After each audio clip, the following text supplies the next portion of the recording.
Hey, good morning. I got a bright sun in my eyes. It's June 2nd, 2023. I'm back at the boat.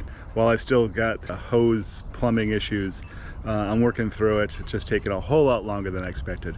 But today I don't have a huge agenda, just some little things that I need to clean up here and there, and let me show you what those are. One is I'm going to remove this, or I'd already removed this composting head. This is just not going to work for me. It's too tall, it's too bulky, and I've decided to bite the bullet and go with a regular marine head and make use of the holding tank I've got in my boat. The installation of that marine head, I haven't purchased it yet. That'll come eventually. I'll have to buy some more hose for that, but I just can't make do with what I've got here. So this is gonna have to go. I don't know if I've showed anyone this, but I found these two instruments. It's a barometer and a thermometer here at a thrift store, and they're actually plastic surrounded. I would prefer that these were bronze, or that I had, but you know, bronze fixtures like this are 250 some odd a piece. They're heavier, just not necessary. As long as they work, that's all I care. And what I'm going to do today is I built this backing, and now I'm going to stain it. I just have some stain. I got the local store here, and I cannot forget this weekend. One of the big things I've got to do here is to remove this this unit. This is original. You can't find them this way anymore. They're relatively expensive, even if you do find them. I need to take it apart, remove it, clean it up, put it back in order, and then remount it. And then also I really want to get into the back into the cockpit locker and close up that hole in the transom that I showed you from last time I was here.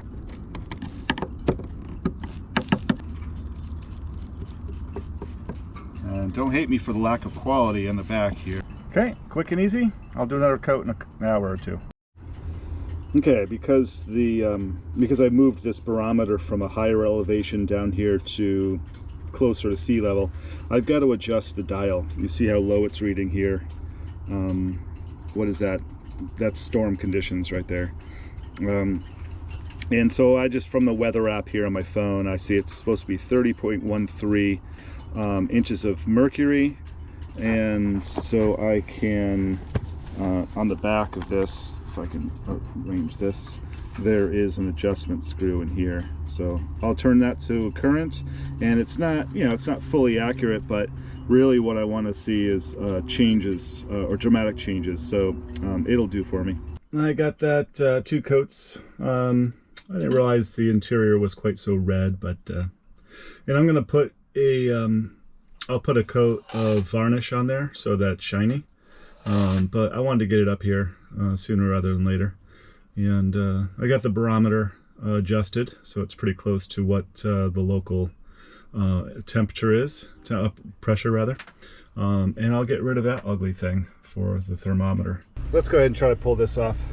It looks like I've got 3 screws on the outside here that are probably well corroded in the aluminum. We'll try. All right, my strategy with that has changed a little bit. These look like they're just wood screws, but they're in there tight. I'm not sure what I'm going to do with that, but I decided to start inside here. The back of those knobs are actually held here with a couple of 10 mil bolts. So I took those off first. So those are loose, and I think what's holding this plate on are these 4. There are 4 regular bolts. So I'm going to take those out and hopefully get this plate loose, and then we'll see about the front afterward.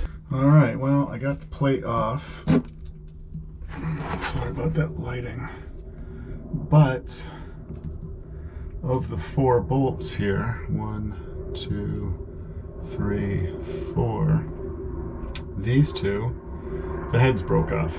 I'll start digging at it and see if I can do this without causing myself a lot of headaches, because I don't want to replace this. I really just want to try to clean up the corrosion and bring it back to life, which may be more than is possible. Let me look at this right up here. You see that? That's That piece right there isn't even there anymore. This is all corrosion right in here. See this right here? See how this wood? Actually, the corrosion got so bad it actually pushed the wood out of the way.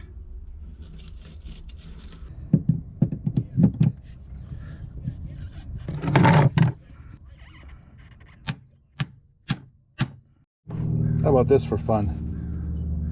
My last attempt broke this, what was supposed to be hardened steel, broke the tip right off, and it's stuck.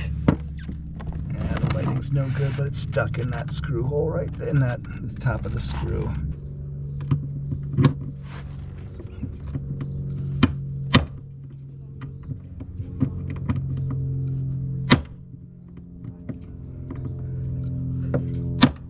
Look at all this. This is all corrosion, or a good amount of it's corrosion from this thing. And even this right here, this is even more of it that's fallen down when banging on this thing. All right, I got this out. I just pried it out because I found that this just isn't going to be serviceable. Look at the corrosion on that thing. That's supposed to...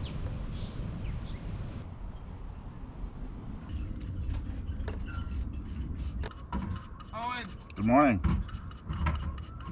are you kidding me? You got paintbrush out 8:05? Yep, gotta get at it early. I'm all suited up. I'm gonna do some grinding away with these holes here. We got this one, which is a hole from an old exhaust, I believe, for an old diesel heater. And I'm gonna go ahead and clear this up a little bit here. 1, 2. This is where the engine controls were coming through, and just gonna clean that up and at least block them off here this weekend. I'm hoping that this hole right here might just be big enough, or small enough rather, to accept the new one without doing a lot of work, but there's a good chance I'm gonna have to fill that completely, or really darn close, and redo it. So anyways, we'll just go ahead and grind away all that old wood and whatnot. Okay, after a lot of grinding and a lot of dust cleanup, I got these, and I dished them out. I dished them out here around the entrance and tried to fade it a little bit. It's not perfect, but I think it'll work pretty well for what I want to do. This one, when I'm back to the boat yard, I'm going to do the outside of it. I won't do it when it's in the water here. And this one, I'll also do the outside, but maybe, well, I'm not sure how it's going to go, actually. I'm not sure if I'm going to do the outside or not. But next we'll get some fiberglass on these babies.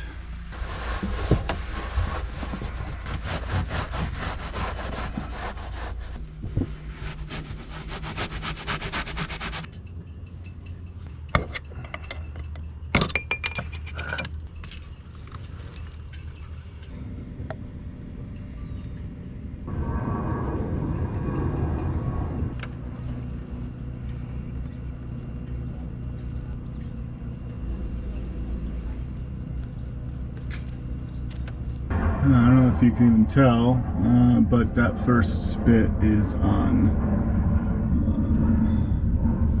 I think I got the bubbles out pretty well. This time I'll try with regular cloths instead of the chopped strand mat. This should work better with the epoxy. Chopped strand mat takes a little bit more to wet out the epoxy, with epoxy as a far.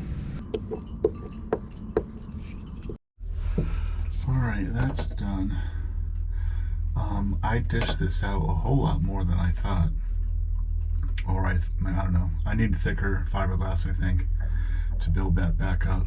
So I'm gonna have to do some more fiberglass work in here. Over here too, I think that's just It's closer, but I think it still needs some more. Still needs some more work. I'm glad that it's staying in place. You know, it didn't start sliding. I got the slow West Systems hardener. And it's not terribly warm today. It should be in the higher 70s, but it's not yet. But it's already kicking off pretty good. There's still this other little hole right here, but the pot of epoxy has already gone off. Maybe I'll throw some butyl tape in there just to keep some of the moisture out. Now on to something more interesting than fiberglass. So this is what I want to do for fun. It's called the Yacker, which will take NMEA 0183 and broadcast it via Wi-Fi. And the cool thing about that for me is that the Garmin depth sounder that I have that came with this this boat delivers its information via NMEA 0183. It's an outdated communication mode perhaps, but the nice thing is that it's well supported. It's tied into this old Garmin chart plotter. Well, if you've seen my my previous videos, something like 6 years after this was purchased from Garmin, it became obsolete. Now, I didn't buy it. It was obsolete when it came with the boat, but I can't even update the charts. I mean, it's a safety issue. I cannot update the charts because the thing is obsolete. This is why I don't care for Garmin. However, hypocritically, I guess I should say, I use Navionics, and I have that on a tablet. But the only way right now I can display depth is to have that chart plotter on. That's where depth is displayed. Well, I want to get rid of it because it's no good to me if I can't update the charts. Navionics on my tablet, however, I can't tie that in necessarily except through this. So if I broadcast that depth data using that that protocol, that communication protocol, Navionics via Wi-Fi, this broadcast Wi-Fi, Navionics can pick that information up and display it within, or the tablet can pick it up and display it within Navionics. And this 2-port object allows me to have 2 inputs. My standard Horizon radio, my VHF, is a AIS receiver. And in addition to that, if I hook up a couple of wires, it will broadcast that AIS data. And again, using this device, I can now throw that up to Wi-Fi, capture it with Navionics on my tablet, and display it within Navionics. I should actually say that I discovered this. I was turned on to it through watching Sam Holmes' sailing channel. I've been looking for a solution for a while. No idea that these kind of things exist. Other companies do offer very similar devices. It just happened to be that I saw this one and went ahead and grabbed it. Let's give it a try. I need power to this thing. I don't know how much it needs, but probably, I mean, not much. Anyways, I decided to go ahead and sacrifice a USB cable that I had. I think it was a micro USB or mini USB. So I'll use these, this black and red wire here for power to this thing. Okay, yeah, I've got a location, I've got AIS targets right there. This is just a demo. This is not like I'm setting this up to go off cruising with right now. I'm gonna go ahead and plug this in. That'll get the Wi-Fi going from this device here. Yeah, looks like we've got some power there. I wonder if it's enough. I'm such an idiot sometimes. I can't use USB because it doesn't provide 12 volts. It provides, what, 3.3 or 5 volts or something like that. I wasn't getting any Wi-Fi. I'm like, what in the world's going on? Okay, I got it set up, 12 volts. That LED is so much brighter now, indicating power. So let's go ahead and see if we can get some Wi-Fi. Well, that's a failure. It's not working. Try to reset it. This worked at the desktop. It's not working for me now. I don't know why. So we'll find something else to do now.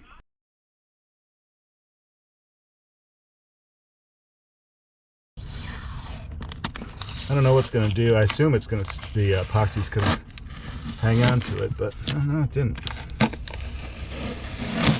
That's enough for this trip. I've got most things put away now. I won't leave till tomorrow morning, but I'm not sure what else I'm gonna do. Oh, I know what I gotta do. There's I've got vents in the back here. I got one here and one here, and I want to build door aids for both of those because they're just open holes right now. So I want to close those off too. I bought a little piece of thin plywood, just little 1/4 inch stuff. I don't know, it's probably even less than that. I'll go ahead and build it out of wood and then wrap that in fiberglass to strengthen it and of course keep it from disintegration. Paint it and then put that in place over there. So I took some measurements from those vents, and this is the little cardboard mock-up of the door aid that I put together. I'm not sure exactly on the design, but it'll essentially sit like this. So the vent cap will fit here, I believe. It'll head down. We've got this divider here that'll separate this area where the vent comes in, with a little hole at the top for air to breathe, and then of course down below here underneath this section right here is where the actual hole through the cabin top is. Okay, hey, well, thanks for watching. Appreciate you coming by, and we'll see you again.